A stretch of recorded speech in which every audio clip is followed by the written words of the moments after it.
Oh, okay. Well, someone has just told me about the jw.org website, and I love reading about Bible stuff and religion. I saw this thing on the website that these leaders that you have, the governing body, I guess they're called, they were appointed by Jesus in 1919. Yep, as a whole. Yep. Yeah, can you tell me more about like how that happened? How they knew about that he did that? That would be a much further conversation than. Well, I mean, can you just really? Can you just give me the main point? I mean, was it like a vision or something like that? Well, if we can think about back to when Jesus appointed the original governing body back in the first century, like his apostles. They were called governing body?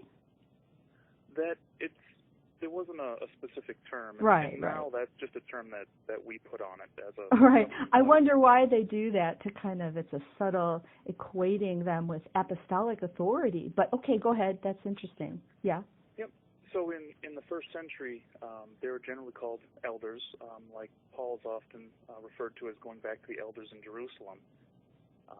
And that's similar to what we have today, where those men take the lead to be able to make decisions, clarify items, especially if there's any confusion. So at that time, the individuals were given Holy Spirit.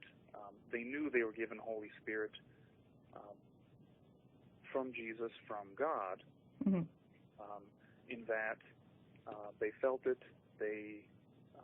Either it was a vision, it could have been, at one point there was flames as if of fire. There was the event of the many individuals speaking different languages. So right. You're talking at first you were talking about apostles, and then you were talking about elders, like in a local church, and I think they're really totally different. The apostles also did amazing signs and wonders. It says that the signs of an apostle followed them. So, again, what would be the proof of that? Because I think really from reading about the religion, it seems like it all hinges on this, because that's an incredible claim. And what is the evidence besides just themselves saying it? You know, how do you convince yourself? That's what I was trying to get across is in the first century, much of what was happening, much of that Holy Spirit that was poured out was a personal experience. So it wasn't necessarily outwardly. Oh, of course it was. They spoke in different languages. It was a tremendous miracle. And as I said, there's a verse, I forgot where it was, but it says that the signs of an apostle followed them. Even if someone walked in, I think it was Paul's shadow, that they would be healed, touching something he touched.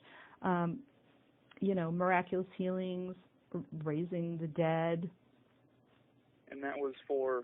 so really it was not only inward, so no, really it wasn't just because they had a feeling. I mean, Joseph Smith had a feeling that he was the prophet to restore the true church, right? This is true, yeah. Yeah, did he have any evidence? I mean, why don't you believe his feeling then if it's a feeling? What we try to believe is what the Bible teaches. So we follow as closely as possible to what the Bible lays out for us. Oh, okay. Where does it lay out about 1919 then? Because now you're going to the Bible instead of their feeling. So can you... 1919 is a very long prophecy that is throughout the Bible, starting with I believe it's the vision of... Now you're testing me on the spot. I think it was King Solomon, but it was the vision of the tree being cut down and then banded with copper for a length of time, and the Bible specifically says what that length of time is. And there's that prophecy along with, which is explained much better in the Bible than I can do, but then there's other prophecies that lead into that, tie into that, and it gives us this set amount of time, and it's laid out in the Bible. It tells us the amount of years, what those years mean, the different lengths that those years would accomplish, would accompany.